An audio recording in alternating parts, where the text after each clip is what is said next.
apa kabar kalian semuanya? Hari ini aku lagi berada di lantai 1 rumah aku. Dan ini mau lanjut bikin lantai 2-nya. Tepatnya sih itu bakal narok toren.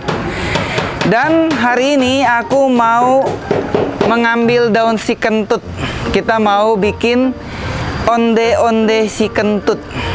Penasaran kan seperti apa daun si kentut dan di mana aku tanam daun si kentutnya? Ayo ikutin aku. By the way, nanti kita akan ngonten di sini kalau dapurnya udah jadi. Doain ya supaya pekerjaannya lancar, tidak banyak rintangan, cepet jadi dan cakep. Ayo kita ambil daun si kentut.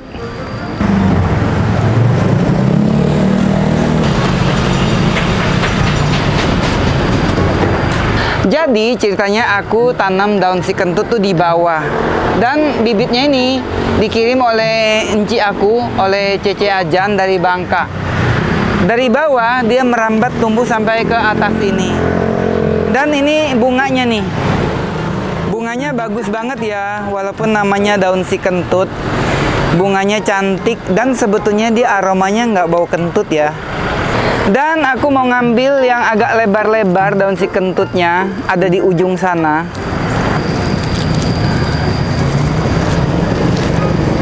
Ini lebar-lebar banget yang ini.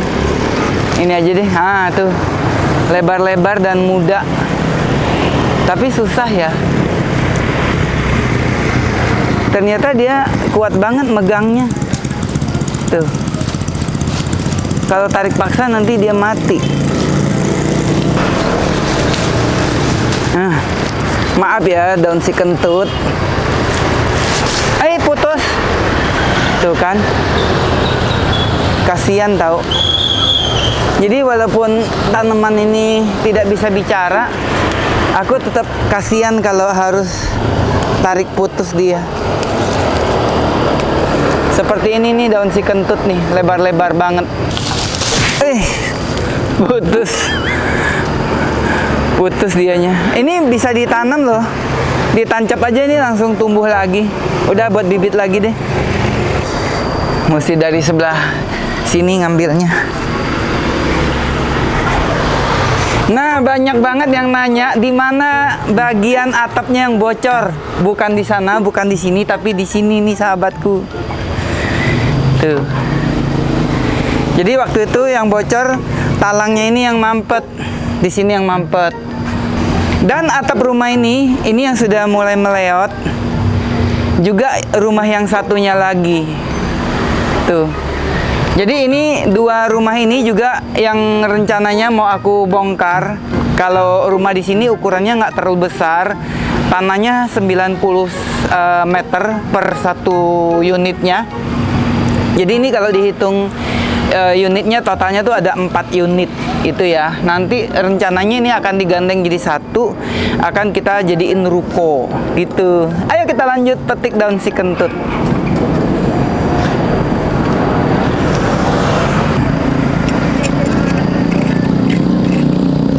Ini nih banyak banget nih.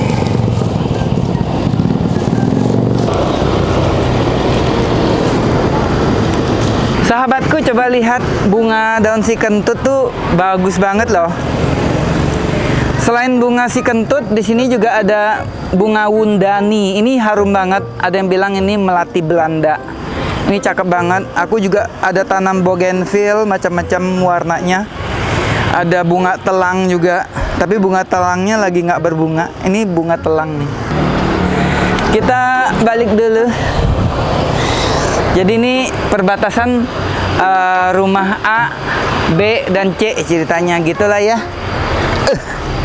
Kita ambil sekitar 15 lembar aja ya, nggak usah banyak-banyak. Karena kalau terlalu banyak nanti juga nggak enak. Terlalu maung kalau kata orang Bangka aromanya. Terlalu pahit juga nanti. Cukup sekitar 15 lembar aja. Yuk kita ke bawah, kita mau bikin kue cak-cak. Kalau orang Bangka bilangnya tuh kue cak-cak. Kalau orang Jakarta bilangnya onde-onde gitu ya. Yang ada kuahnya itu kayak apa sih? Kayak biji salak gitulah ya kurang lebihnya. Yuk kita ke bawah. Sekarang kita sudah berada di dapur dan daun si kentutnya ini sudah aku cuci bersih. Sekarang kita mau lihat apa saja bahan-bahannya dan bagaimana cara membuatnya. Untuk bahan adonan onde atau kue caca, di sini ada 200 gram tepung ketan, 100 gram tapioka, 25 gram gula pasir, 2 gram garam, 1 sendok teh kapur sirih, 5 lembar daun pandan, 15 lembar daun si kentut, 100 ml air, ini untuk blender daunnya nanti, dan kita juga akan gunakan 100 ml lagi yang mendidih. Untuk bahan kuahnya ada 2 liter santan encer, bisa diganti dengan air, 300 ml santan kental, 250 gram gula aren, 100 gram gula pasir, 2 lembar daun pandan, dan 5 gram garam. Pertama-tama kita mau masak kuahnya dulu. Kita mau cairkan gula aren, kasih daun pandan, pakaiin santan encer. Sebenarnya sebelumnya nih udah aku masak ya santannya. Ini sudah kondisinya panas karena aku khawatir dia jadi basi. Kita tambahkan air. Untuk banyaknya kuahnya ini sesuaikan dengan selera masing-masing ya. Supaya lebih gurih, kita kasih garam. Jadi kalau kuah yang pakai gula aren, pakai santan, wajib dikasihin sedikit garam ya, supaya rasanya tuh lebih balance, lebih enak. Kita akan masak dulu. Kita ganti sutilnya. By the way, ini sutil aku cakep ya. Jadi kalau pakai sutil kayak gini nggak merusak coatingan panci. Tadi aku pakai sutil stainless. Centong nasi sih yang tadi. Nah, ini akan aku cairkan dulu gula arennya.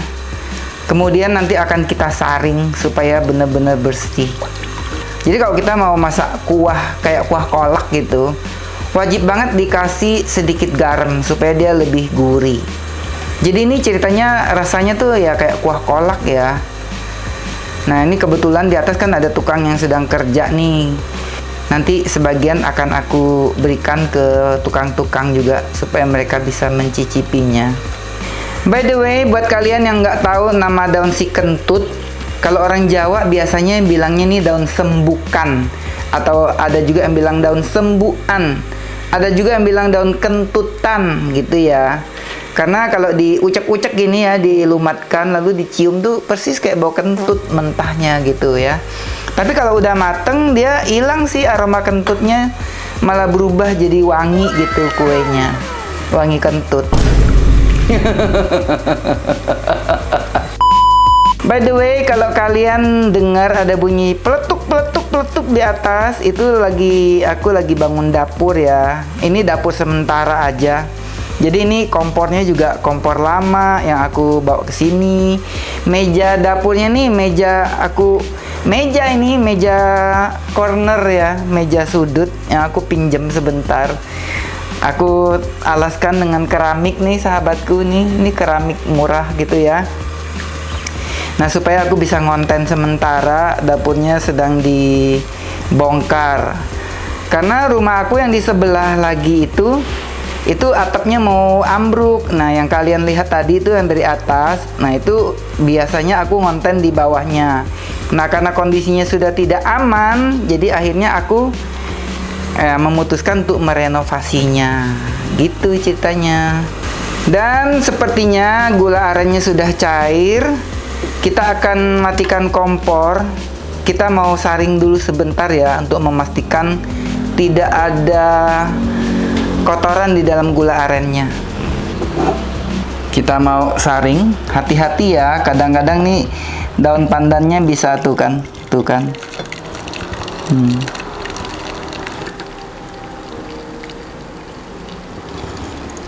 Jadi kadang-kadang daun pandannya nih bisa nyiprat gitu. Nah, sampai jinjit akunya. Jadi ini sebagian ini dia mampet karena santan kentalnya ya yang menggumpal gitu.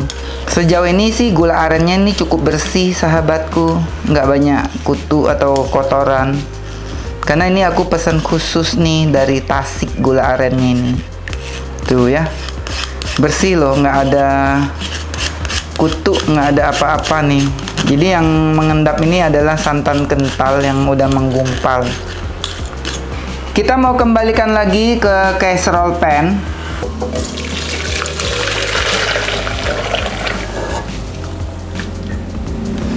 Agak kepenuhan ya tadinya. Kita nyalakan kembali api kompornya, masukkan gula pasir. Ini aku pakai 100 gram aja ya. Kalau mau lebih manis lagi boleh disesuaikan dengan selera. By the way, ini aku menggunakan casserole pan dari Idealife. Ini udah lama banget casserole pan-nya, udah sekitar 6 tahun aku pakai. Awet banget. Dan ini sudah dilapisi dengan grey blonde C3 dari Jerman dengan motif marmer. Ini awet banget ya, bisa digunakan di semua jenis kompor termasuk kompor induksi. Dan ini sudah hampir mendidih kembali, kita masukkan santan kentalnya. Sama ya, santan kental ini sebelumnya sudah aku panaskan untuk menghindari santannya jadi asam. Jadi ini cukup diaduk sebentar aja, nggak usah sampai terlalu mendidih supaya kuahnya nggak jadi pecah. Oke, kita matikan kompor dan kita sisihkan dulu kuahnya. Selanjutnya kita mau potong-potong daun pandan. Kalau aku sukanya potong pandan tuh kecil-kecil dulu kayak gini ya, yang tipis-tipis kayak gini, supaya pada waktu di blendernya tuh cepet banget halusnya. Tapi kalau mau potong sehalus ini, mata pisaunya harus yang tajam banget ya. Kalau yang tumpul ya capek juga nekennya. Tuh, cakep banget ya pisau aku. Ini tipenya IL162. Jadi dia tuh nggak ada sambungan pada gagang. Terbuat dari bahan stainless steel yang high grade, jadi nggak gampang patah, nggak akan mudah gompal, tajamnya awet, dan ini bobot dipegangnya tuh enak, mantep banget. Buat motong tulang aja dia sangat kuat ya. Selanjutnya kita mau potong potek-potek dulu nih tangkai daun si kentutnya. Aku nggak mau pakai tangkainya. Jadi sebenarnya kalau daun si kentut ini dia tidak menghasilkan warna hijau yang cantik ya. Dia warna hijaunya tuh hijau kehitaman. Makanya kita butuh bantuan daun pandan. Dan supaya kalau lebih cerah lagi, kalau kalian mau warnanya lebih hidup, bisa tambahkan dengan sedikit pewarna hijau gitu ya. Karena daun si kentut ini dia nanti matangnya hitam dia. Hitam apa? Hijaunya tuh nggak bagus warnanya. Tapi aromanya enak. Gimana dong? Nah, kita mau potong-potong lagi. Nah, ini dipotek aja, aroma kentutnya tuh udah kecium nih sahabatku. Kita potong kecil-kecil lagi. Dan biasanya di beberapa daerah daun si kentut ini bisa dibikin sayur botok ya katanya kalau orang Jawa. Kapan-kapan deh aku nyayur botok daun si kentut. Oh ya, kenapa juga dia disebut daun si kentut? Karena beberapa orang ada yang bilang ini bisa mengobati perut kembung katanya. Katanya cukup ditempelkan di dekat pusar gitu, nanti bisa terkentut-kentut. Bener nggak sih? Selanjutnya daun si kentut dan daun pandan ini akan kita masukkan ke dalam jar yang sudah aku masukkan air sebelumnya. Dan aku menggunakan senjata andalan aku lagi. Ini adalah hand blender dari Idealife. Tipenya IL215S.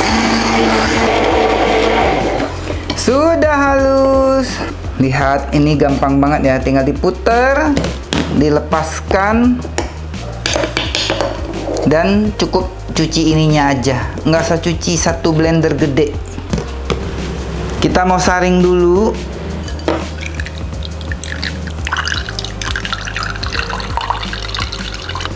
Jadi waktu aku dulu masih dagang kain warna hijau seperti ini, tau nggak dinamain hijau apa?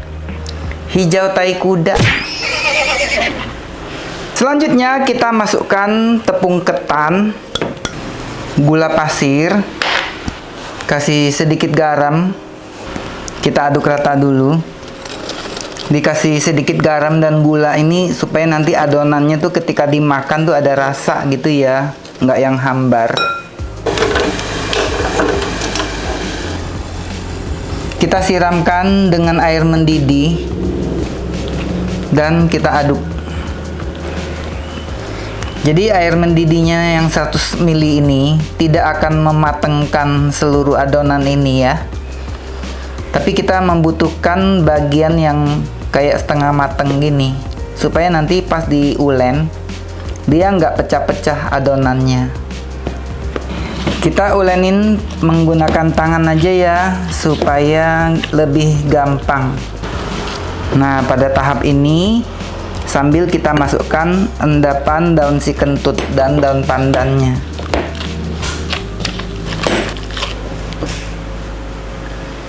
Aku masukin semuanya.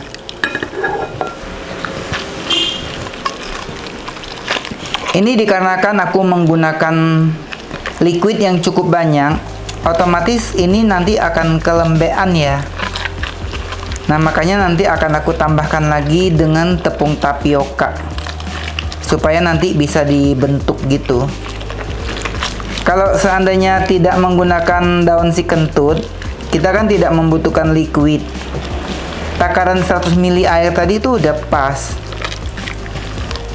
Ini dikarenakan membutuhkan aroma si kentutnya aja.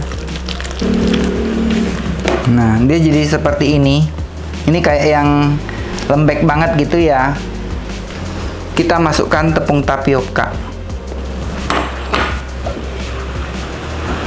Jadi kalau di Bangka, setiap tanggal 8 bulan 4 kalender Cina, itu biasanya orang-orang tuh suka bikin kue dari daun si kentut. Nah, biasanya dibikin bentuknya tuh kayak kue pepek gitu ya. Nah, kali ini aku bikin dengan versi yang berbeda. Sepertinya 100 gram tapioka dia masih kelembean nih sahabatku, nggak bisa dibentuk. Aku tambah lagi tepung tapioka dan tepung ketannya masing-masing 100 gram lagi. Nanti di caption aku rubah ya jumlah tepungnya ini. Ini aku tambahkan lagi tepung ketan 100 gram. Jadi totalnya 300 gram ya tepung ketannya. Sambil dirasa-rasa aja ya pakai feeling supaya nanti dia jadi pas gitu. Atau bisa juga liquidnya yang kalian kurangin gitu ya. By the way, aku hampir lupa masukin sedikit kapur sirih.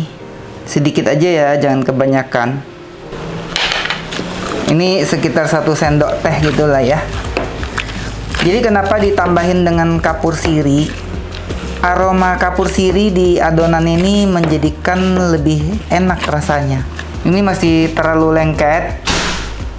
Kita masukkan lagi tepung tapioka 100 gram. Jadi total tapiokanya 200 gram, tepung ketannya 300 gram. By the way, aku mau lepasin ini dulu deh, si sarung tangannya ini. Cukup mengganggu dan lengket. Nanti jangan ada yang komen ya. Ih, jorok. Kok pakai tangan telanjang? Ini ribet nih, ya kan? Kalau tidak pakai inian lebih praktis padahal. Yang penting jangan sambil garuk-garuk apalah gitu ya. Kita pakai tangan saja. Jadi tangannya ini sudah aku cuci bersih ya sahabatku. Nah, ini sudah cukup rata ya. Jadi dia bentuknya agak padat kayak gini. Ini nggak apa-apa. Nah, biasanya kalau orang Kalimantan itu dipipihkan lalu dibikin seperti kue tiaw. Namanya di sana cehun tiaw. Nah, kalau di Bangka tuh ada namanya kue cak-cak. Itu dia dibulet-buletin gitu ya. Supaya praktis, aku bikinnya di atas ini aja ya, di atas keramik ini aja ya. Nah, jadi ini kan sudah jadi nih, dia bentuknya sudah agak padat gini. Nah, ini akan kita bikin lenjer panjang dulu.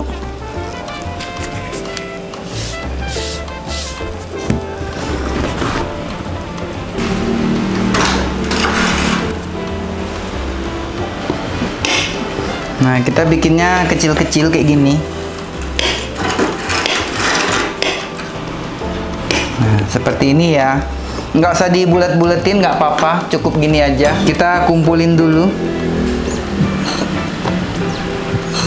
Tuh, kayak gini ya. Pastikan kita pretelin dulu ya, dibuka satu-satu supaya pada waktu direbus dia nggak menempel satu dengan lainnya.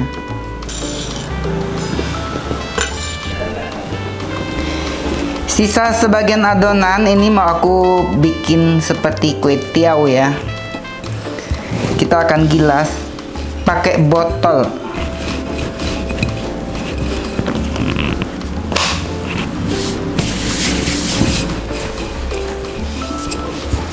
Jadi sebenarnya bikin modelan begini tuh lebih cepat ya, lebih gampang daripada dibulet-buletin kayak tadi. Ini lebih simple. Kita mau gilas hingga ketebalannya sekitar 2 mili aja ya. Jangan terlalu tebal, jangan terlalu tipis juga. Lalu kita kasih bedak, kasih tapioka supaya dia tidak menempel dengan teman-temannya. Lalu kita potong.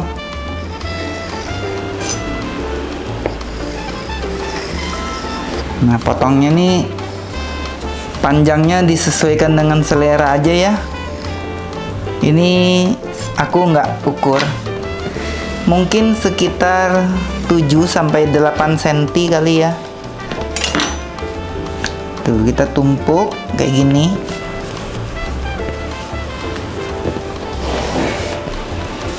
Lalu kita potong lagi kecil-kecil. Tuh, kurang lebih selebar fettuccine lah ya. Dan ini aku ukurannya asalan aja sahabatku, karena ini buat dimakan, jadi nggak usah rapi-rapi. Jadinya seperti ini. Dan di atas sudah mulai berisik. Untung aja kita sudah hampir selesai. Ini akan kita rebus. Sekarang kita mau merebusnya.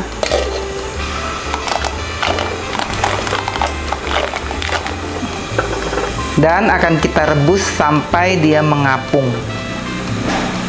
Ini nggak lama ya, palingan 2-3 menit dia sudah mengapung.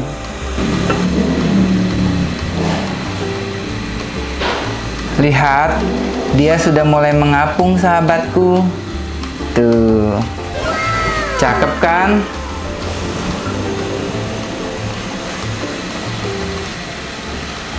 Kita tunggu sampai semuanya mengapung sempurna ya.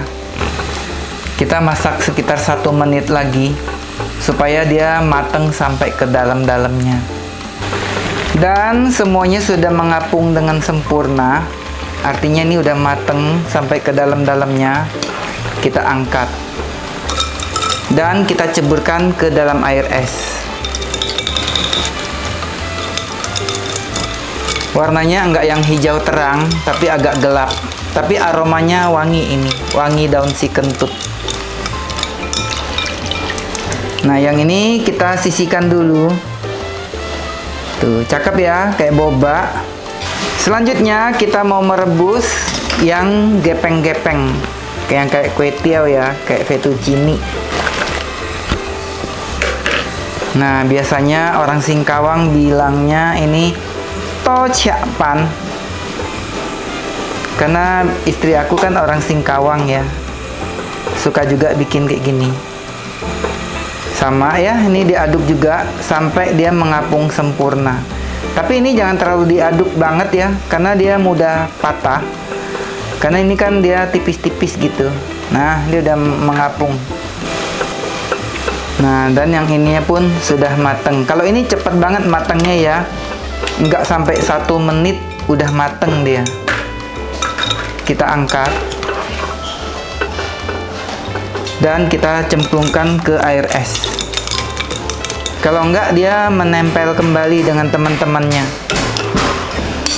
Sekarang mau kita sajikan dengan kuah kolaknya. Kita aduk dulu kuahnya.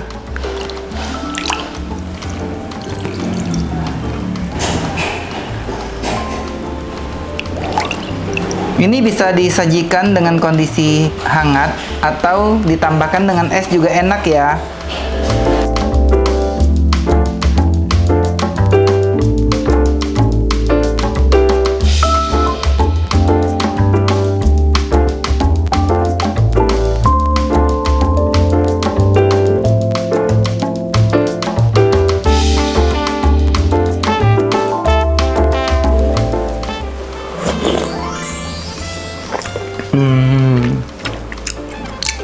Kenyal-kenyal, ada aroma daun si kentutnya, ada aroma kapur sirinya.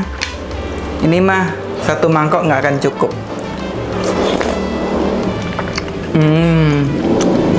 Sekarang kita mau cobain yang panjang-panjang ini.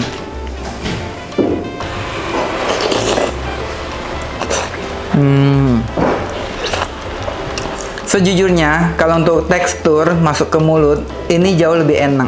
Karena dia tipis, lebih masuk aja, lebih nyerap gitu ke kuahnya. Dan pas diseruput gitu, langsung ngalir gitu ya, langsung ketelen gitu. Nggak usah dikunyah.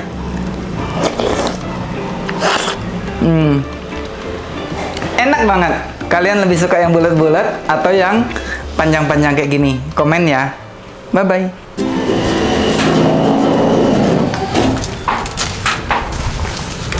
Maesa ulang tahun Mas Wardi. Ulang tahun, selamat ulang tahun. Cendolnya wong Bangka. Oh iya, cendol dawet. Cendol dawet, cendol dawet. Ayo joget dong. Cendol dawet, cendol dawet. Mantap. Sempurna.